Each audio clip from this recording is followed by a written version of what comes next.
wonderful day, and that now you're ready to nestle in under your quilt and your sheets and listen to a bedtime story. A few days ago, I asked which story you would most like to hear, Rapunzel or the Frog Prince, and it sounded like the Frog Prince was your favorite choice. So tonight, we're going to read that. So if you're ready, take a deep breath, close your eyes if you would like to, and listen to this wonderful story. The Frog Prince by the Brothers Grimm.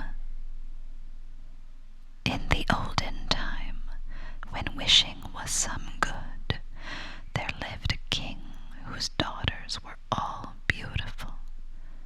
But the youngest was so lovely that even the sun that looked on many things could not but marvel when he shone upon her face.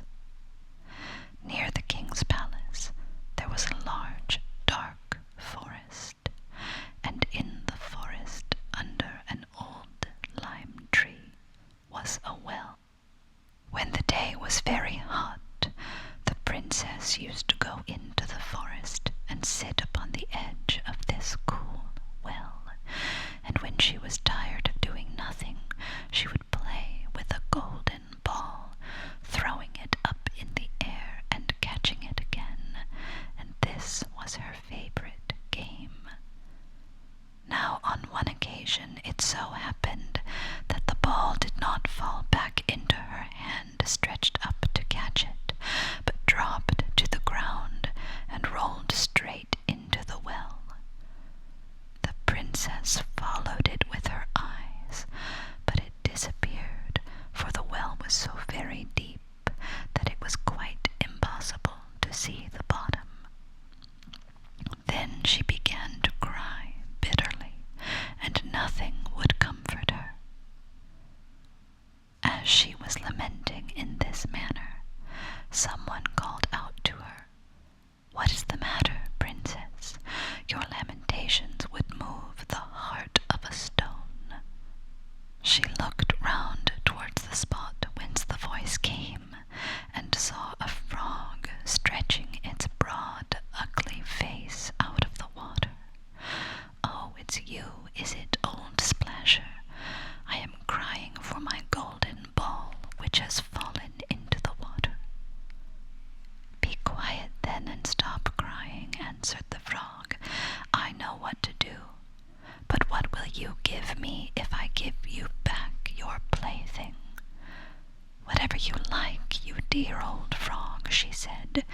"My clothes, my pearls and diamonds, or even the golden crown upon my head." The frog answered, "I care neither for your clothes, your pearls and diamonds, nor even your golden crown, but if you will be fond of me and let me be your playmate, sit by you at table, eat out of your plate, drink out of your cup, and sleep in your little bed, if you will promise to do all this, I will go down and fetch your ball. I will promise anything you like to ask, if only you will get me back my ball." She thought, "What is the silly old frog chattering about? He lives in the well, croaking with his mates, and he can't be the companion of a human being." As soon as the frog received her promise, he ducked his head under the water and disappeared. After a little while, back he came with the ball in his mouth and threw it onto the grass beside her. The princess was full of joy when she saw her pretty toy again, picked it up and ran off with it. "Wait, wait," cried the frog. "Take me with you. I can't run as fast as you can."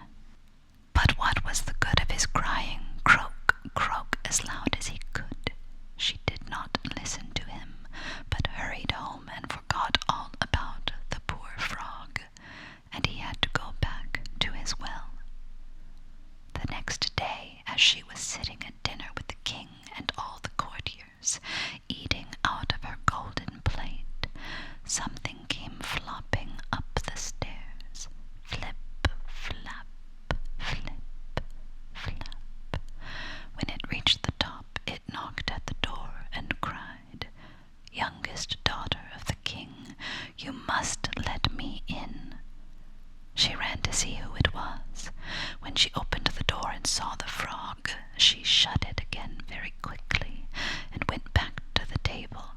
she was very much frightened.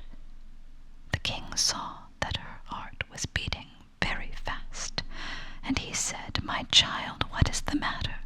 Is there a giant at the door wanting to take you away?" "Oh, no," she said, "it's not a giant, but a hideous frog." "What does the frog want with you?" "Oh, father dear, last night when I was playing by the well in the forest, my golden ball fell into the water, and I cried, and the frog got it out for me, and then, because he insisted on it, I promised that he should be my playmate, but I never thought that he would come out of the water. But there he is, and he wants to come in to me." He knocked at the door for the second time and sang, "Youngest daughter of the king, take me up, I sing. Know'st thou not what yesterday thou to me didst say? By the well in forest dell, youngest daughter of the king, take me up, I sing." Then said the king, "What you have promised you must perform. Go and open the door for him." So she opened the door, and the frog shuffled in, keeping close to her feet, till he reached her chair. Then he cried, "Lift me up beside you." She hesitated, till the king ordered her to do it. When the frog was put on the chair, he demanded to be placed upon the table, and then he said, "Push your golden plate nearer that we may eat together." She did as he asked her, but very unwillingly, as could easily be seen. The frog made a good dinner, but the princess could not swallow a morsel. At last he said, "I have eaten enough, and I am tired. Carry me into your bedroom and arrange your silken bed, that we may go to sleep." The princess began to cry, for she was afraid of the clammy frog, which she did not dare to touch, and which was now to sleep in her pretty little silken bed. But the king grew very angry, and said, "You must not despise anyone who has helped you in your need." So she seized him with 2 fingers, and carried him upstairs, where she put him in a corner of her room. When she got into bed, he crept up to her and said, "I am tired, and I want to go to sleep as well as you. Lift me up, or I will tell your father." She was very angry, picked him up, and threw him with all her might against the wall, saying, "You may rest there as well as you can, you hideous frog." But when he fell to the ground, he was no longer a hideous frog, but a handsome prince with beautiful, friendly eyes. And at her father's wish, he became her beloved companion and husband. He told her that he had been bewitched by a wicked fairy, and nobody could have released him from the spells but she herself. Next morning, when the sun rose, a coach drove up, drawn by 8 milk-white horses, with white ostrich plumes on their heads and golden harness. Behind stood faithful Henry, the prince's body servant. The faithful fellow had been so distressed when his master was changed into a frog, that he had caused 3 iron bands to be placed round his heart, lest it should break from grief and pain. The coach had come to carry the young pair back into the prince's own kingdom. The faithful Henry helped both of them into the coach, and mounted again behind, delighted at his master's deliverance. They had only gone a little while, when the prince heard a cracking behind him, as if something were breaking. He turned round and cried, "Henry, the coach is giving way." "No, sir, the coach is safe, I say. A band from my heart has fallen in twain, for long I suffered woe and pain,